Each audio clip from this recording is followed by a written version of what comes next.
Selamat siang teman-teman, kami dari kelompok 7 akan mempresentasikan bab tentang industri TI dan informasi ekonomi.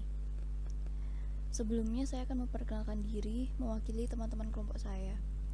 Saya sendiri, Anastasia Sintasari, NIM-nya 177 sebagai presenter, dan teman saya Louis, NIM 156 sebagai presenter, Yohana Oktapiona NIM 169 sebagai pengumpul, Sina NIM 171 sebagai anggota, Lewi NIM 172 sebagai penyusun makalah, dan Jersil NIM 180 sebagai penyusun makalah.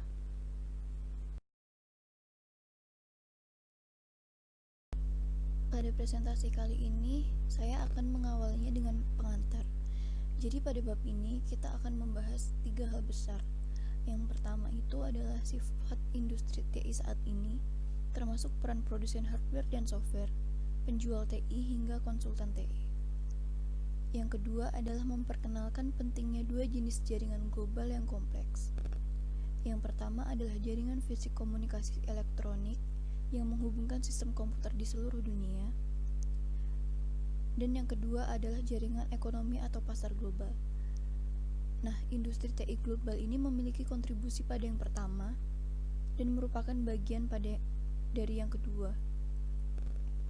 Yang ketiga adalah membahas pentingnya teknologi informasi dalam masyarakat secara keseluruhan, hingga nanti pada akhir dibahas tentang ketenagakerjaan yang berhubungan dengan TI.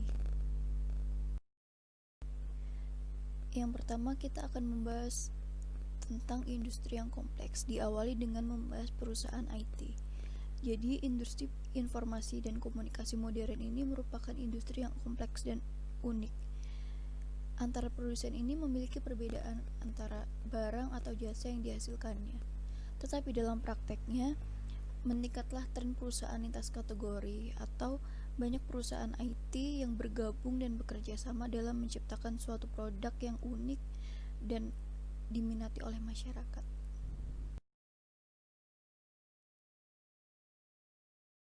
Yang selanjutnya kita akan membahas tentang struktur industri TI. Jadi perusahaan IT itu terkait erat dengan satu sama lain. Dan yang menjadi pertanyaannya adalah apakah struktur industri cukup kompetitif untuk melindungi kepentingan konsumen dari masa ke masa atau kebutuhan konsumen itu sendiri. Dikutip dari Moschella tahun 1997, menawarkan tinjauan yang berguna dan menarik tentang masa lalu dan kemungkinan masa depan industri IT. Jadi gambar 2.1 itu menunjukkan bahwa evolusi industri dapat dilihat dari 4 gelombang inovasi. 2 diantaranya telah terjadi di masa lalu, yang ketiga terjadi saat ini, dan prediksi keempat oleh Moschella. Pada era pertama komputasi komersial, yang tersebar luas didominasi oleh komputer mainframe yang dioperasikan atas nama perusahaan klien. Nah, contohnya ini adalah IBM di Amerika Serikat. Jadi, IBM itu mendominasi seluruh industri dengan menyediakan sistem lengkap untuk mayoritas perusahaan besar. Bahkan, pada saat itu, perusahaan yang selamat, yang bisa menikmati teknologi itu harus memakai IBM. Kemudian, perubahan besar itu terjadi seiring dengan perkembangan komputer pribadi dan keputusan IBM untuk mengeluarkan pasokan dari sumber unit prosesor pusat dari Intel dan sistem operasi MS-DOS ke Microsoft. Kemudian gelombang transformasi ketiga dalam industri saat ini tuh telah dimulai dengan semakin pentingnya jaringan komputer, khususnya melalui pengoperasian internet dan intranet pribadi. Yang keempat yang diprediksi bahwa konten yang akan terus berlomba-lomba dihasilkan seiring dengan teknologi yang semakin berkembang juga. Yang selanjutnya adalah industri global. Jadi teknologi informasi sekarang adalah salah satu yang paling internasional dari semua industri. Contohnya itu ada produksi PC atau mikroprosesor dan bisa jadi diproduksinya di Amerika Serikat namun akan lebih laku di negara lain, atau justru dengan sengaja memproduksi yang sesuai dengan negara tujuannya. Misalkan perusahaan dari Inggris membuat program atau teknologi game untuk negara Jepang.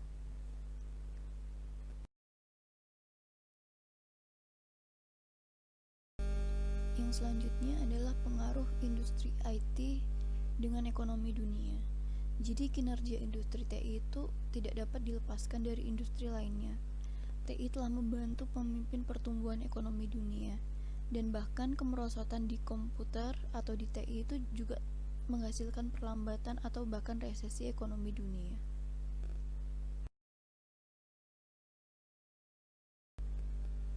Yang selanjutnya adalah pertumbuhan internet. Jadi internet itu berasal dari jaringan eksperimental pertama dari 3 komputer yang dibiayai oleh Departemen Pertahanan Amerika Serikat pada tahun 1966. Ini dikembangkan menjadi ARPANET dan pertama kali didemonstrasikan itu secara publik pada tahun 1972. Lalu menjadi DARPANET yang menghubungkan pusat-pusat penelitian universitas besar.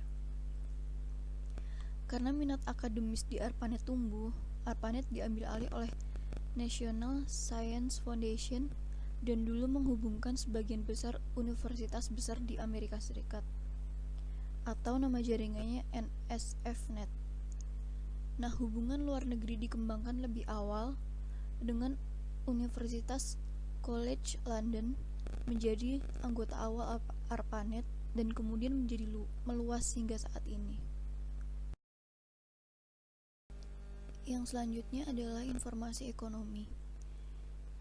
Ekonomi informasi atau information economy adalah konsep yang menjelaskan seberapa jauh tingkat ekonomi sebuah investasi sistem dan teknologi informasi berguna bagi perusahaan tersebut.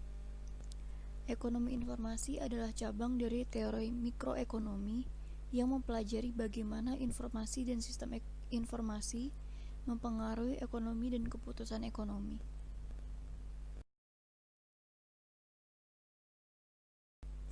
Dan yang terakhir kita bahas adalah IT dan ketenaga kerjaan.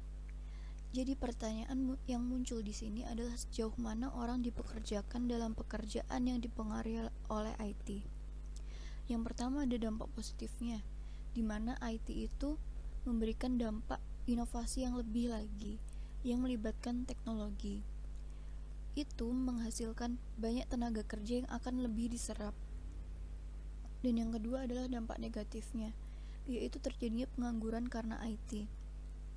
Karena dahulu prosesnya manual, baik operasional, dan sebagiannya sekarang menjadi otomatis, sehingga otomatis juga banyak tenaga kerja yang kehilangan lapangan pekerjaannya. Setelah menjelaskan materi tentang industri TI dan informasi ekonomi, kami dari kelompok mengambil contoh kasus yang terjadi pada perusahaan Kodak yang mengalami kebangkrutan. Jadi jika Nokia dan BlackBerry pada akhirnya berpaling ke Android, kemudian Fujifilm mendiversifikasikan bisnisnya, lalu Kodak ini mengalami kebangkrutan.